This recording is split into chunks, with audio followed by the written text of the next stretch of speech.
Doctor ortho Ayurvedic oil and capsule. अब दर्द भी घुटने टेकेगा। बंगाल विधानसभा के पूर्व डिप्टी स्पीकर ने की खुदकुशी। टीएमसी कार्यालय के अंदर फंदे से लटका मिला बंगाल असेंबली के पूर्व डिप्टी स्पीकर आशीष बनर्जी का शव के पास से एक सुसाइड नोट भी बरामद। ममता बनर्जी के करीबी थे पूर्व डिप्टी स्पीकर आशीष बनर्जी। सीएम योगी नई यूथ पॉलिसी को लेकर आज लखनऊ में करेंगे बैठक में नई यूथ पॉलिसी का खाका तैयार होगा। नई यूथ पॉलिसी से युवाओं में स्किल और रोजगार में मिलेगी मदद। स्वतंत्रता दिवस पर सीएम योगी ने नई यूथ पॉलिसी का किया था ऐलान। आज पूर्व प्रधानमंत्री अटल बिहारी वाजपेयी की 8वीं पुण्यतिथि। प्रधानमंत्री नरेंद्र मोदी, राष्ट्रपति द्रौपदी मुर्मू ने दी श्रद्धांजलि। पीएम मोदी ने अटल जी को एक असाधारण राजनेता बताया।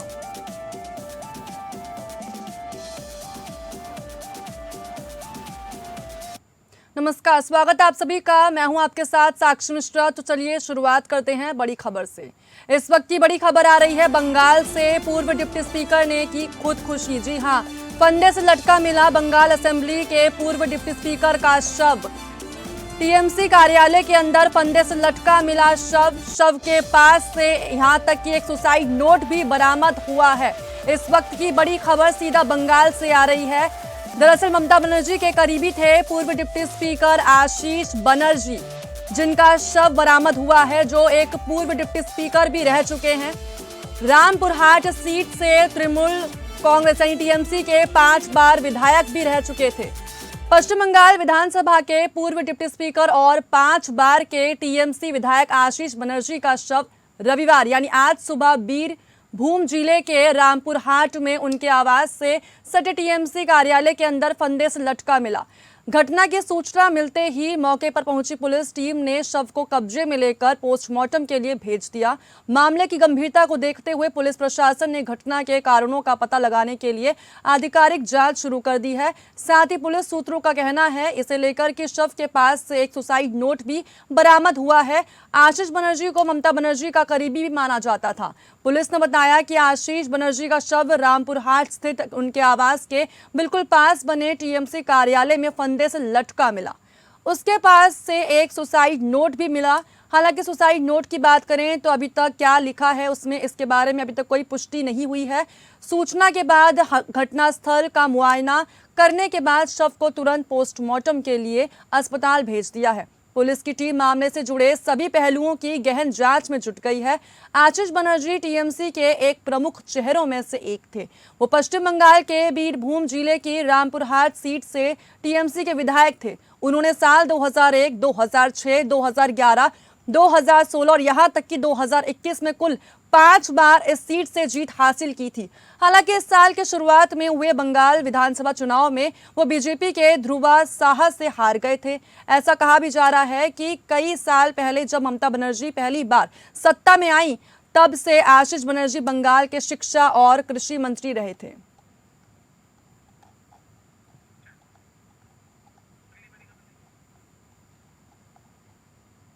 इस वक्त की बड़ी खबर आ रही है, नई यूथ पॉलिसी को लेकर बैठक की जाएगी। जी हां, दरअसल सीएम योगी आदित्यनाथ नई यूथ पॉलिसी को लेकर करेंगे बैठक की बात करें तो बैठक में नई यूथ पॉलिसी का खाका तैयार होगा।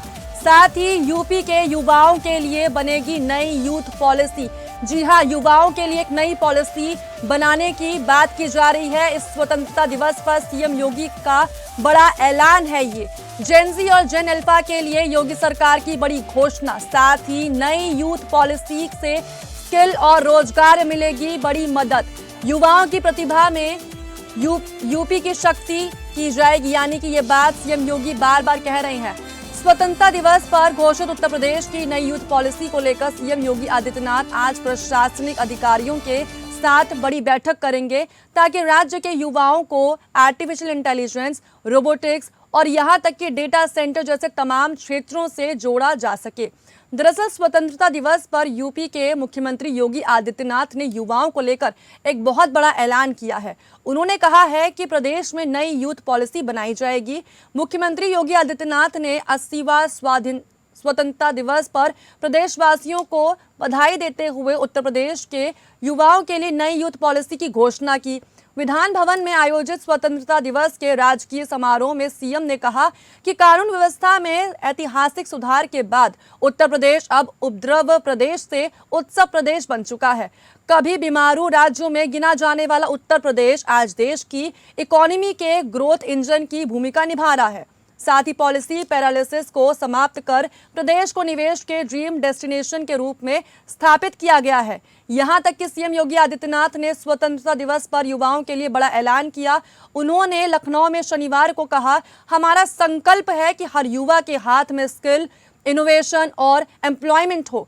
यहां तक कि इसीलिए सरकार जल्द ही एक यूथ पॉलिसी लेकर आ रही है। इससे इंटीग्रेटेड अप्रोच के साथ प्रदेश के युवाओं के कौशल, नवाचार और रोजगार को गति दी जाएगी।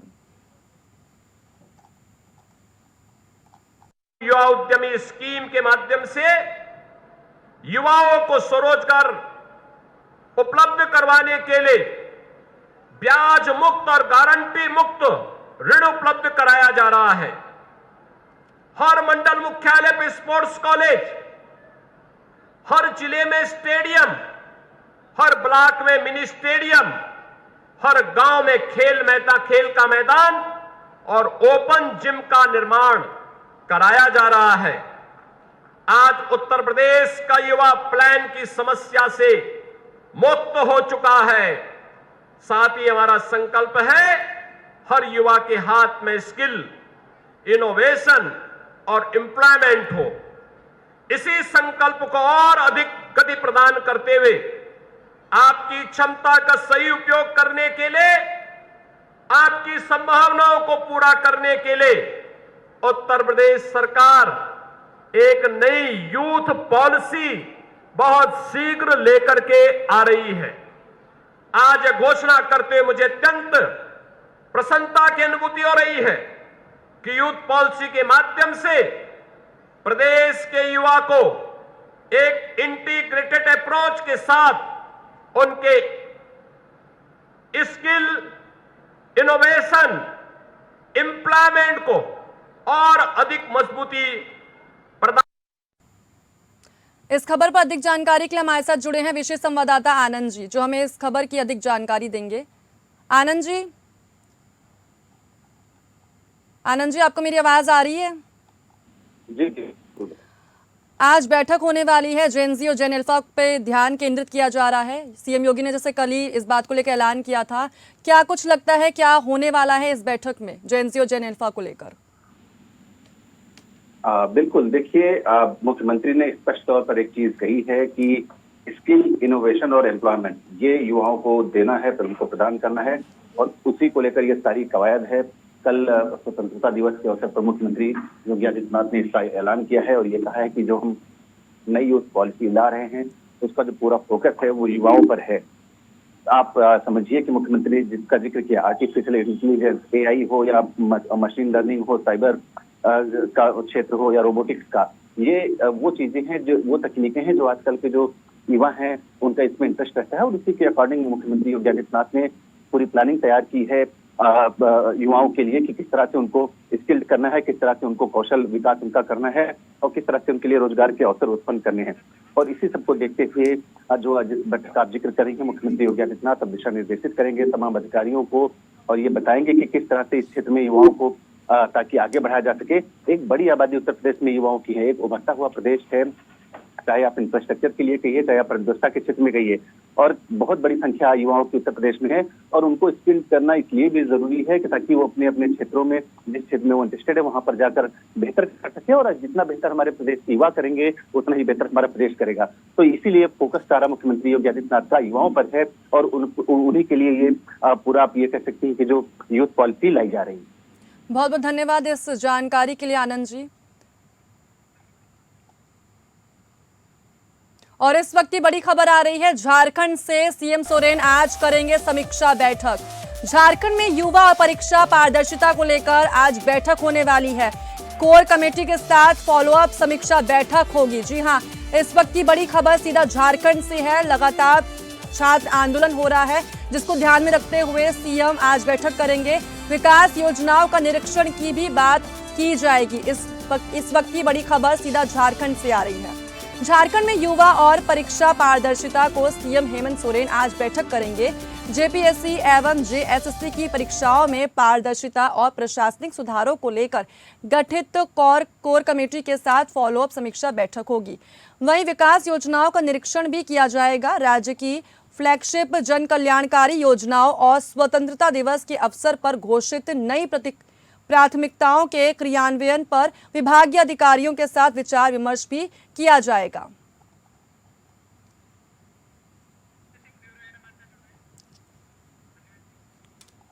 अब इस खबर पर अधिक जानकारी के लिए हमारे साथ जुड़े हैं अजय सिंह। अजय जी, आपको मेरी आवाज आ रही है?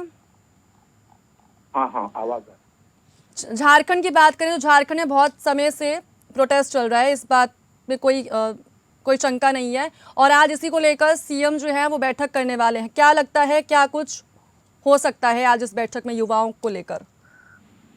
देखिए साक्षी, ये जो है झारखंड में जो आंदोलनकारी छात्र हैं उसका जो अनशन का ये आज 23वां दिन है। अभी तक लगातार जो स्थिति जो बनी हुई है, अभी भी जो है स्टूडेंट जो है वो धरने पर बैठे हुए हैं और अपनी मांगों पर कुछ जो खास मांगों पर है वो अड़े हुए हैं। सरकार जो है लगातार प्रयास कर रही है कि किसी भी तरीके से अनशन को तोड़वाया जाए। और चूंकि पिछले दिनों की बात करें तो स्वतंत्रता दिवस के ही दरमियान जो है वो उन्होंने एक मार्च निकाला था, तिरंगा यात्रा निकाला था और जो धरना स्थल से वहां से लेकर जो है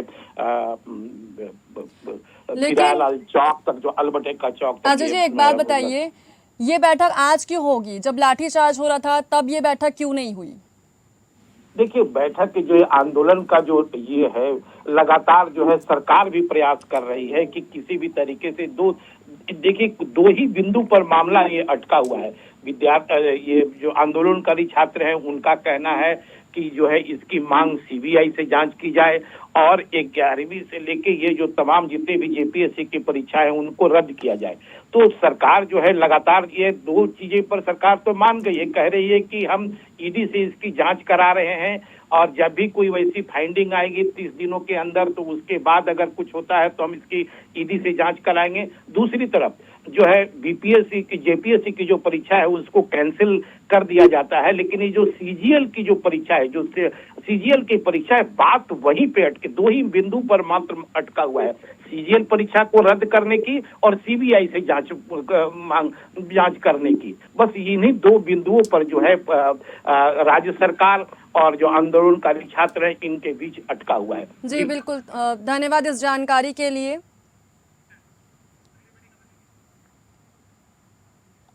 इस वक्त की बड़ी खबर आ रही है, किसान बचाओ पदयात्रा। जी हां, किसानों का आज दिल्ली कूच का बड़ा ऐलान किया जा चुका है। Haryana Punjab border seal alert पर हरियाणा पुलिस, भारी संख्या में पुलिस तैनाती की गई है।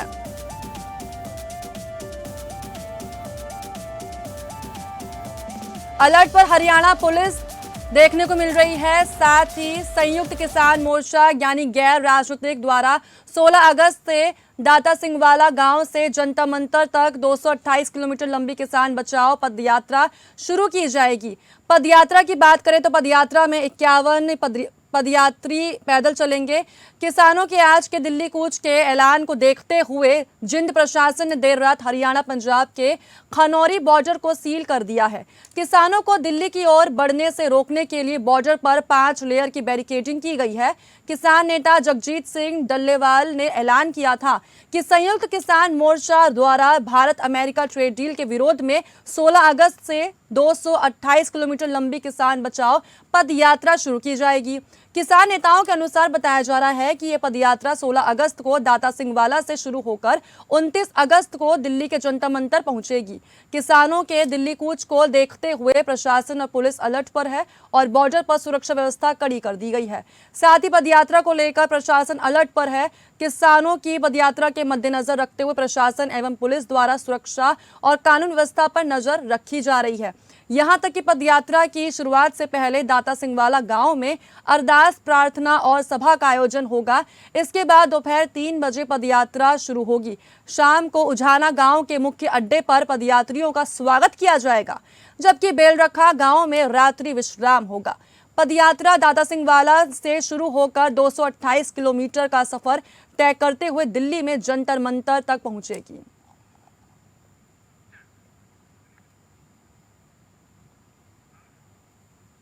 उत्तराखंड में भारी बारिश का अलर्ट अब जारी हो चुका है। उत्तराखंड में लगातार बारिश की वजह से अलर्ट जारी किया गया है। अलकनंदा और मंदाकिनी नदी चेतावनी के करीब है। जी हां, गंगोत्री यमुनोत्री हाईवे बंद कर दिया गया है इसी चीज की वजह से, और लगातार इस पर अलर्ट जारी है ताकि बचाव किया जा सके, किसी तरीके का नुकसान ना हो। उत्तराखंड में मानसून सक्रिय हो गया है। मौसम विभाग ने कई जिलों में भारी बारिश का ऑरेंज अलर्ट जारी किया है। अलकनंदा और मंदाकिनी नदियां चेतावनी स्तर के करीब बह रही हैं, जबकि गंगोत्री और यमुनोत्री हाईवे बंद हो चुके हैं। साथ ही उत्तराखंड में मानसून सक्रिय हो गया है।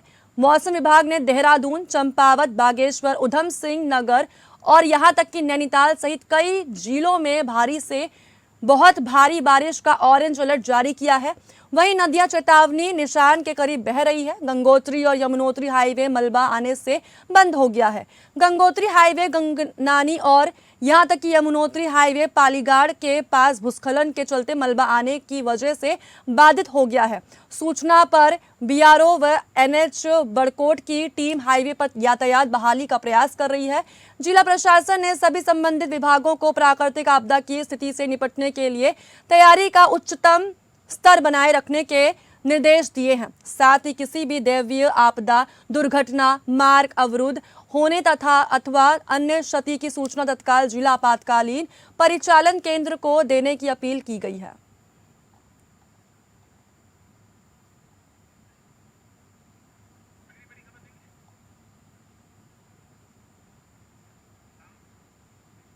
आज अटल जी की पुण्यतिथि है। जी हां, आज अटल बिहारी वाजपेयी की 8वीं पुण्यतिथि है, जिसे लेकर प्रधानमंत्री नरेंद्र मोदी, राष्ट्रपति द्रौपदी मुर्मू ने अटल बिहारी वाजपेयी जी की पुण्यतिथि यानी श्रद्धांजलि दी। सदैव अटल समृद्धि स्थल पर जाकर पुष्पांजलि अर्पित की। पीएम नरेंद्र मोदी ने अटल जी को एक असाधारण राजनेता भी बताया है। आज अटल बिहारी वाजपेयी की 8वीं पुण्यतिथि है।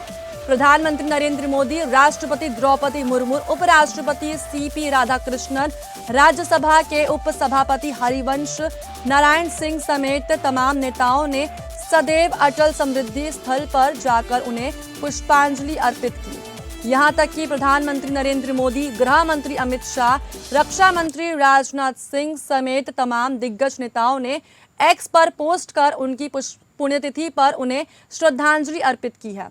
पीएम नरेंद्र मोदी ने भारत रत्न अटल बिहारी वाजपेयी की पुण्यतिथि पर एक्स पर पोस्ट करते हुए उन्हें श्रद्धांजलि अर्पित की। उन्होंने उन्हें एक असाधारण नेता बताया है। उनका कहना है कि अटल बिहारी वाजपेयी जी ने अपना पूरा जीवन देश सेवा में समर्पित किया। उनके विचार और प्रयासों ने आने वाली पीढ़ी को प्रेरित तक किया है और उनके नेतृत्व ने देश को मजबूती दी है। वहीं केंद्रीय गृह मंत्री अमित शाह ने भी एक्स पर पोस्ट कर भारत रत्न पूर्व प्रधानमंत्री अटल बिहारी वाजपेयी को श्रद्धांजलि अर्पित की है। अटल बिहारी वाजपेयी को याद करते हुए अमित शाह ने लिखा है कि उन्होंने परमाणु परीक्षण और कारगिल युद्ध के जरिए दुनिया को भारत की ताकत दिखाई। उनकी मूल्य आधारित राजनीति से अंत्योदय और सुशासन की सोच धरातल पर उतरी।